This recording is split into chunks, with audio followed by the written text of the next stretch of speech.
Welcome back to Deepu Telugu vlogs.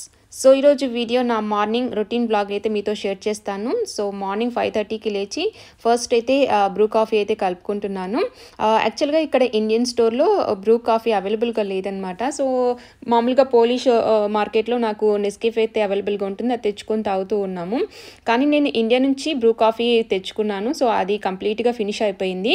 So ఇంకా Nescafe వాడదాం అనుకునే సమయంలో నాకు లిటిల్ ఇండియాలో బ్రూ కాఫీ అయితే దొరికింది. సో 2 బాటిల్స్ ఒకేసారి తెచ్చేసుకున్నాను. యాక్చువల్గా కాఫీ ఏంటంటే మార్నింగ్ ఈవినింగ్ అండ్ మార్నింగ్ యాక్చువల్గా 2 టైమ్స్ తాగుతాం అనమాట. సో అందుకే త్వరగా అయిపోతుంది బ్రూ. అండ్ అమ్మ కూడా ఇండియా నుండి పార్సల్ వేస్తుంది, అప్పుడు కూడా నేను బ్రూ అయితే వేయించుకుంటాను పార్సల్లో. అండ్ మోనీష్ ఈరోజు నేను నిద్ర లేపక ముందే తనే లేచి వచ్చి సోఫాలో కూర్చొని బుక్ పట్టుకొని చదువుకుంటున్నాడు.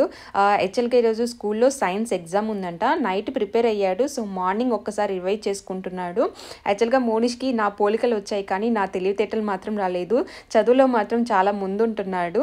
బ్రేక్ఫాస్ట్ కోసం నేనైతే ఇడ్లీలు ప్రిపేర్ చేస్తున్నాను. సో పిల్లలకి ఈ మినీ ఇడ్లీ అంటే బాగా ఇష్టం అనమాట. సో చిన్న చిన్నగా ఉంటాయి కదా, ఫాస్ట్గా తినేస్తారు. యాక్చువల్గా ఇంతకుముందు నేను ఇడ్లీలు దోశ బ్యాటర్తోనే చేసేదాన్ని. సో ఒకే పిండి అంటే దోశ బ్యాటర్ని ఇడ్లీకి దోశకి యూజ్ చేసేదాన్ని, కానీ ఆ ఇడ్లీలు అంతా టేస్ట్ ఉండట్లేదు. సో అందుకని నేను ఇడ్లీ రవ్వతోనే నేను బ్యాటర్ ప్రిపేర్ చేసుకొని ఇడ్లీలు అయితే చేస్తున్నాను. అండ్ ఇడ్లీలోకి నేను చట్నీ ఏం ప్రిపేర్ చేసుకోలేదు. సో ఇప్పుడైతే సాంబార్ ప్రిపేర్ చేస్తున్నాను. సో సాంబార్ అయితే ఇట్లా బ్రేక్ఫాస్ట్కి అండ్ లంచ్కి రెండింటికి ఉపయోగపడుతుందని సాంబార్ చేస్తున్నాను. యాక్చువల్గా సాంబార్ అట్లీస్ట్ వీక్లీ 2 టైమ్స్ అయినా చేయడానికి ట్రై చేస్తాను, ఎందుకంటే పిల్లలు వెజిటబుల్స్ చాలా తక్కువ తింటారనమాట. మోస్ట్లీ చెప్పాను కదా, మోనీష్కి ఎక్కువ చికెన్ అంటేనే ఇష్టం అనమాట. సో చికెన్ డైలీ పెట్టినా తింటాడు. సో ఇంకా స్కూల్లో ఈ మధ్య నేను పప్పు కానీ ఇలా సాంబార్ ఇంకా వేరే కర్రీ ఏది చేసినా కానీ సరిగ్గా తినట్లేదు, ఫుడ్ బాగా తగ్గిపోతున్నాడు. సో అలాని రోజు మనం చికెన్ చేసి పంపించలేము కదా బాక్స్లో. సో అందుకే ఈరోజు సాంబార్ అయితే ప్రిపేర్ చేస్తున్నాను. అండ్ ఈ వెజిటబుల్స్ కూడా మనము లంచ్ బాక్స్లో పెట్టేటప్పుడు కనిపించకూడదు, అంటే రైస్లో బాగా మెత్తగా ఆ వెజిటబుల్స్ని కూడా మిక్స్ చేసేసి మెత్తగా కలిపి బాక్స్లో అయితే పెట్టాలన్నమాట. అండ్ ఒట్టి ఆ సాంబార్ పెడితే మాత్రం తినడు. అండ్ సో అందుకని ఒక ఎగ్ బాయిల్ చేసి ఆ ఒట్టి బాయిల్డ్ ఎగ్ కూడా తినడు అనమాట, ఆ స్మెల్ సరిగ్గా పడదు. సో బాయిల్డ్ ఎగ్ని మళ్ళీ కొంచెం ఆయిల్లో ఫ్రై లాగా చేసి పెడితే తింటాడు. లేదంటే ఒట్టి సాంబార్ అన్నం పెట్టామంటే మార్నింగ్ ఎలా పెట్టి పంపించామో బాక్స్ అదే విధంగా బ్యాక్ అయితే వస్తుంది, అస్సలు తినడు. మోనీష్ ఫేస్ మీద ఉన్న తెల్ల మచ్చలు తగ్గుతున్నాయి. సో ఇవి డాక్టర్ ఇచ్చిన క్రీము. సో ఇదైతే చీక్స్ మీద అప్లై చేయమన్నారు. అండ్ ఈ క్రీమ్ అయితే మాయిశ్చరైజర్, సో బాడీ మొత్తం అప్లై చేయమన్నారు. సో తర్వాత 3 months తర్వాత ఫాలో అప్ రమ్మన్నారు. సో మంచి రిజల్ట్ అయితే ఉంది. గ్రాడ్యువల్గా ఆ వైట్ ప్యాచెస్ అయితే తగ్గుతున్నాయి. అండ్ లిప్స్ కూడా లిప్ కేర్ అయితే వాడుతున్నాను. అండ్ అలాగే పిల్లలకి మల్టీవిటమిన్ సిరప్ కూడా వాడుతున్నాను. సో ఇది బ్రేక్ఫాస్ట్ చేసిన తర్వాత ఇద్దరికి 5 ml అయితే వాడుతున్నాను. సో ఒక్కొక్కసారి మార్నింగ్ టైము బ్రేక్ఫాస్ట్ చేయనప్పుడు, లేదా ఒక్కొక్కసారి మార్నింగ్ టైం లేనప్పుడు ఈవినింగ్ అయినా నేను ఈ సిరప్ అయితే వాడతాను. సో కరెక్ట్గా పిల్లలు స్కూల్కి వెళ్ళే టైంకే స్నో స్టార్ట్ అయిపోయింది. సో నేనైతే క్యాబ్ బుక్ చేశాను, కానీ ఎగ్జాక్ట్ మా హోమ్ లొకేషన్ కాకుండా కొంచెం ముందు వైపు ఆగింది క్యాబు. సో అక్కడికి వెళ్ళి ఎక్కాము. అండ్ ఈరోజు -2 degrees అయితే ఉంది వెదరు, ఫుల్ స్నో పడుతుంది అండ్ బాగా విండ్ కూడా ఉంది.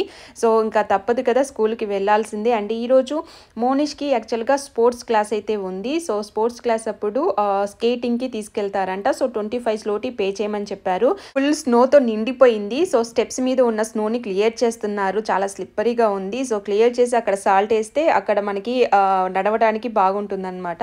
సో 25 zloty పే చేసేసి రిమైనింగ్ మనీ మళ్ళీ నాకు తెచ్చిచ్చాడు, ఎందుకంటే మళ్ళీ మిస్ అయిపోతుందేమో మమ్మీ, నువ్వు ఆగి తీసుకొని వెళ్ళి చేంజ్ అని చెప్పి నాకు ఇచ్చేసి వెళ్ళాడు. అండ్ ఇప్పుడు పాపని డ్రాప్ చేయడానికి అయితే వెళ్తున్నాను. నిన్న స్కూల్ నుండి ఇంటికి వెళ్ళేటప్పుడు పాప స్నో ప్యాంటు నాకు వేసుకోవాలని లేదు, నేను స్కూల్లోనే పెడతానని చెప్పేసి అక్కడే పెట్టేసి ఇంటికైతే వెళ్ళిపోయాము. సో ఇప్పుడు ఇంకా స్కూల్కి వెళ్ళేటప్పుడు తెలుస్తుంది ఎంత చల్లగా ఉందంటే -2 degrees, ఎందుకంటే స్నో పడుతుంది కాబట్టి బాగా చల్లగా ఉంది. స్నో ప్యాంట్ లేకుండా ఓన్లీ లెగ్గిన్తో వచ్చింది. అండ్ నడిచేటప్పుడు బాగా ఆ స్నో అంతా ఆ షూ లోపలికి వెళ్ళిపోయింది, బాగా చల్లగా ఉందని గోల్ చేస్తుంది. అండ్ పాప స్కూల్లో కూడా ఈరోజు కాదు రేపు అనుకుంటాను రోబోటిక్ వర్క్ షాప్ అయితే ఉంది. 25 zloty పే చేయమని చెప్పారు. సో వెళ్ళేటప్పుడు ఆఫీస్లో పే చేసి వెళ్ళాల్సి ఉంటుంది. అండ్ ఈరోజు ఈవినింగ్ త్వరగా రమ్మని ముందుగానే చెప్తుంది, రోజు ఇలానే చెప్తుంది, ఈవినింగ్ త్వరగా రా కదా అని. ఒకవేళ నేను త్వరగా వెళ్తే మాత్రం ఎందుకు అప్పుడే వచ్చావు అంటుంది. అండ్ ఈ ఫ్రాక్ ఇప్పుడు వేసుకోవటము ఆమెకి ఇష్టం లేదంట. సో నాకు ఇష్టం లేకుండా వేసుకొని వచ్చావు అని చెప్పేసి గోల్ చేస్తుంది. కానీ వాళ్ళ టీచర్ చూసి నువ్వు ప్రిన్సెస్ లాగా ఉన్నావు మనీషా ఈ ఫ్రాక్లో అని చెప్పి అనగానే ఇంకా నవ్వుకుంటూ క్లాస్ రూమ్లోకి అయితే వెళ్ళిపోయింది. పిల్లల్ని స్కూల్లో డ్రాప్ చేసేసి నేను బ్యాక్ అయితే ఇంటికి వెళ్ళిపోతున్నాను. అండ్ స్నో చూడండి కంటిన్యూస్గా పడుతూనే ఉంది, పూల వర్షం పడినట్టు. పోలాండ్లో వింటర్ టైం నిజంగా చాలా బాగుంటుంది సీనరీ చూడటానికి. సో చాలా మంది ఇండియాలో మనాలి వెళ్తున్నారు ఈ మంచు చూడటానికి. అండ్ టిక్టాక్లో ఫేమస్ డైలాగ్ ఉంటుంది కదా, హబీబీ కమ్ టు దుబాయ్ అని. సో అలా కాకుండా habibi come to Poland. Winter టైంలో వస్తే పోలాండ్లో స్నోతో బాగా ఎంజాయ్ చేయొచ్చు. అట్ ద సేమ్ టైం ఒకటి ప్రాబ్లము ఏంటంటే స్కూల్స్ ఆఫీస్ వెళ్ళే వాళ్ళకి కొంచెం ట్రబుల్గా అయితే ఉంటుంది.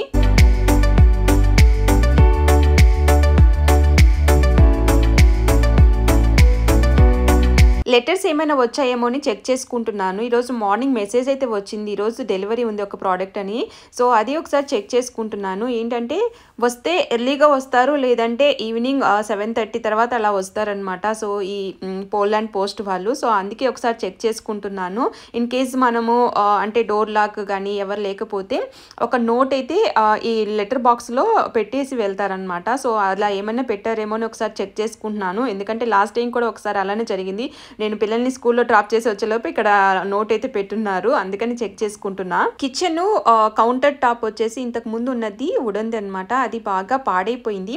సో ఓనర్కి చెప్పగానే తను పాపం వెంటనే రియాక్ట్ అయింది అండ్ రీప్లేస్మెంట్ చేస్తానని చెప్పేసి ఈరోజు అయితే పంపించింది. సో ఈ పని చేయడానికి మినిమం 2 days పడుతుందేమో అని అనుకున్నాను, కానీ 1 hourలో చాలా నీట్గా చేసేసారు.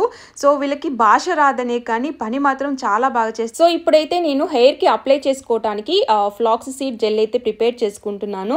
సో ఇదైతే చాలా సింపుల్గా ప్రిపేర్ అయిపోతుంది కదా, అండ్ చాలా న్యాచురల్, హెయిర్కి చాలా బాగుంటుంది. సో ఈ వింటర్ టైంలో కూడా డెఫినెట్గా నేను హెయిర్ కేర్ ఫాలో అవుతూ ఉంటాను. సో తక్కువ టైంలో న్యాచురల్గా మన హెయిర్ని కాపాడుకోవాలి, అందుకే ఇంకా నేను హెడ్ బాత్ చేసేటప్పుడు ఏదో ఒకటి ఇలా అప్లై చేస్తూ ఉంటాను. సో ఇది చూడండి, 1 స్పూన్కి మనకి 1 కప్పు జెల్ అయితే వచ్చేసింది.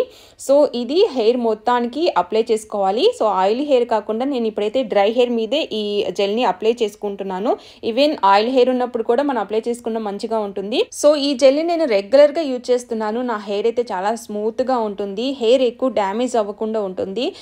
కొత్త జుట్టు రాకపోయినా పర్లేదు, కానీ ఉన్న జుట్టు ఊడిపోకుంటే చాలని చెప్పేసి డెఫినెట్గా నేను ఇలా ఏదో ఒకటి హెయిర్కి అప్లై చేస్తూ ఉంటాను. ఈ జెల్ని మనం ఫేస్కి కూడా అప్లై చేసుకోవచ్చు. సపరేట్ బౌల్లో మనము ఈ జెల్ని తీసుకొని ఇందులో కొద్దిగా ఆలివ్ ఆయిల్ వేసుకొని ఫేస్కి అప్లై చేస్తే ఫేస్ స్మూత్గా ఉంటుంది. మోనిష్ టెక్స్ట్ బుక్ అయితే వచ్చేసింది. యాక్చువల్గా టెక్స్ట్ బుక్ స్కూల్లో మనీ పే చేసాము, 80 లోటీస్ వాళ్ళు బుక్ అయితే ఇచ్చారు, బట్ రాంగ్ బుక్ అనమాట. ఈ టెక్స్ట్ బుక్లో 2 సిరీస్ ఉంటాయి. ఫస్ట్ సిరీస్ ఇవ్వాల్సింది, సెకండ్ సిరీస్ ఆర్డర్ చేశారనమాట. సో అందుకని ఇంకా మళ్ళీ వాళ్ళని అడిగి మళ్ళీ ఇంకొకటి రీప్లేస్మెంట్ అవన్నీ చేసేయడానికి టైం పడుతుంది, ఇప్పటికే లేట్ అయిపోయింది కదా అని చెప్పేసి ఆన్లైన్లో ఆర్డర్ చేశాను. యాక్చువల్గా ఎంపిక్లో నేను షాప్కి వెళ్ళి అడిగితే షాప్లో లేదు, ఆన్లైన్ అయితే ఉంది అవైలబుల్గా అన్నారు. సో ఇంకా వెంటనే ఆర్డర్ అయితే పెట్టేశాను. అండ్ ఈవినింగ్ పిల్లల్ని స్కూల్ నుంచి పిక్ చేసుకుందామని వెళ్తున్నాను. సో అప్పటికి ఇంకా స్నో పడుతూనే ఉంది. సో ఆఫ్టర్నూన్ ఏమో కాసేపు బ్రేక్ తీసుకుంది, తర్వాత మళ్ళీ స్టార్ట్ అయిపోయింది స్నో. అండ్ పాపని పిక్ చేసుకోవడానికి అయితే వచ్చాను. ఫ్రీజ్ అయిపోయింది. గ్లౌస్ వేసుకోలేదా? అది స్నో ప్యాంట్ వేసుకున్నావా? హ్యాపీనా? ఈరోజు త్వరగా వచ్చానా? ఏంటది? డ్రాయింగా? ఎవరు వేస్తుంది?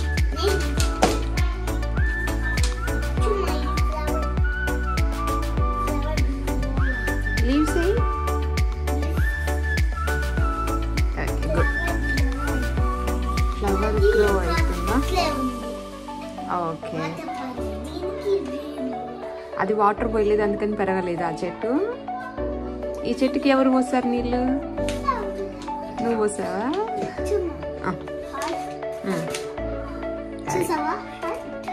Very good. Come on come on come on, late అవుతుంది. డ్రెస్ వేసేసుకో, వెళ్ళిపోదాం. బాయ్స్, ఈరోజు ఏం నేర్చుకున్నావు? బయటికి వెళ్ళారంటే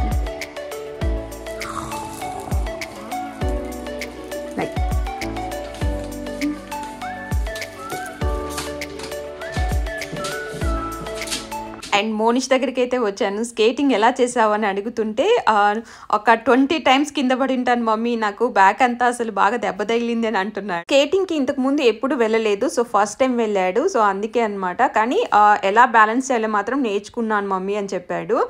గలీరే క్రకోస్కో దగ్గర స్కేటింగ్ అయితే ఉంది, ఒకసారి తీసుకెళ్ళాలి. సో ఇంటికి వచ్చిన తర్వాత నేను చిమ్నీ కేక్ అయితే తీసుకొచ్చాను కదా, అది కొంచెం హీట్ చేసి అయితే ఇచ్చాను, తింటున్నారు. సో అదండి ఇవాల్టి వ్లాగ్. ఈ వీడియో మీకు నచ్చితే లైక్ చేయండి, షేర్ చేయండి.